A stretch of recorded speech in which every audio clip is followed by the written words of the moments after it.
Hi, Lynn Taylor here, Common Core Diva. I've got a very special and timely message, especially for the homeschooling families. I wanted to let you know that our federal government is trying to pull a very in-our-face draconian move to come after our families, and they're going through the route of let's take public comment through the Federal Registry on some proposed changes. And while that's going on, we're going to go over here from the other side where you're not looking, and we're going to start implementing things effective immediately. So let me see if I can help guide you through this really quickly. And I know that your leaders will be having some information for you, all the articles, interviews, things like that I've done, as well as links to all these documents so that you can get the latest information to help protect your family. Because if you think, well, because I homeschool, this is not going to impact me, folks, I have to tell you,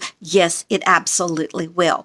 First of all, on the Federal Registry, the Department of Education put out in May some, proposed regulations to impact IDEA funding, that's Individuals with Disability Education Act funding, for Part B services. Now, the Part B services are dated back to 1992, where it was at that point, states, here's what you have to do for Medicaid with IDEA funding, and here are some of the options. Well, in these proposed regulations, those options have disappeared, and now what is taking place is that whether you have a disability or not, your child will be treated the same. So individuality is not going to matter. This also will tie in to H.R. 5, which is a current federal level parental rights bill. Now, let me point out one thing about that before I get back to what else the government is doing. Parental rights are given to us by our Creator when He made us parents. When the government comes in and says, here, we're going to give the parents the right to A, B, C, and D, folks, they are enumerating those rights for you, meaning they can go in and change the right or take it away. Parental rights bills from the state and especially from the federal level are a Trojan horse into more manipulation of our families. And what I'm seeing happen in research, what Charlotte Iserbeet showed us in research, and Anita Hogue and so many others, is that the attack is on destroying the family so that the school can come in and take over and be a better parent, because after all, parents are such a bother. And that's one of the things that I noticed with this Federal Registry change. But let me go back to the parental rights for just a second. The current parental rights bill, H.R. 5, features amendments, and Chip Roy out of Texas has attached an amendment number 128 that said Title I funding, where our IDEA funding goes, will follow the students in public, private, and home schools. We do not need that to happen. Now, get back to the proposed changes. In the proposed changes, it's seeking to remove parental consent.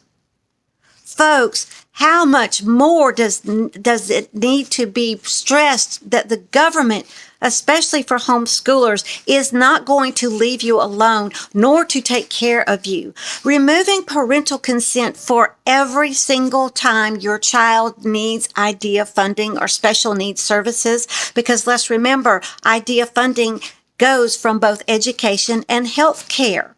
So any of your education-related services, any of your healthcare-related services, they're going to seek to take away parental consent. And I urge you, the comments are due by the 1st, but even if you don't comment by the 1st of August, the comments I have seen are so absolutely off the chart, insulting to parents. Parents are such a bother. Getting their consent is so time consuming, and I just don't have the energy, and my job just doesn't pay me enough to have to go track down Johnny and Susie's parents every time I need to get in a consent. So this also ropes in more data mining because after all, if we're going to remove parental consent and we're only going to get it once, oh, well, we have to have all the data streamlined. Well, again, this is going to go after your healthcare needs as well. So your doctor is going to become more, or your healthcare provider. Oh, that's the other thing. If you have a healthcare provider who is not Medicaid certified, you're going to lose that healthcare provider. That's written in these changes. Not only is it proposed, but it is being enacted by the U.S. Department of Health and Human Services. Now, just yesterday, the 25th of July, the U.S. Department of Education said, oh, okay, well, we know we've got Part B comments coming to us. But while they're so distracted with that, we're going to go over here and we're going to go after Part C. Now, Part C goes from birth to 2 years, again, with all those education-related and healthcare needs. Again, they're using this as a backdoor to get into early diagnosis for social and emotional learning to claim that everyone is somehow either disabled or mentally ill. This is absolutely an attack on the family. So this includes home visits. Now, we know that may not be new, but it's what's going to go on in the home visits from the U.S. Department of Health and Human Services that you need to know, because they're using the school, the public school, whether you go to the public school or not, does not matter.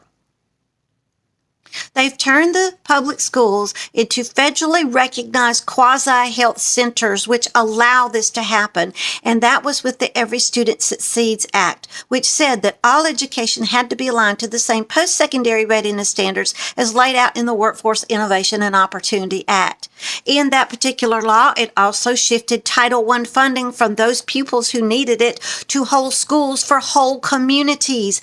And in this particular almost 200-page document, it tells the schools how to not only bastardize the school-based services for the community, but how to go after the families who are not already involved in these services to get them into these services. Folks, we have got to educate those candidates who are running for office. We have got to share this information with other homeschoolers across the nation. This is not a one state and done. This is an entire national move to use your school to destroy your family. If you've got questions, info@commoncorediva.com is my email. I'll be happy to do anything, speak anywhere on this topic, because this is not going to go away and it will not end the attack on families. And school choice is going to be used, or is being used, as a way for homeschoolers to be free from all this. And I'm telling you, it absolutely will not, because the funding is pulling the purse strings to the families. Be warned, be protective, save your children.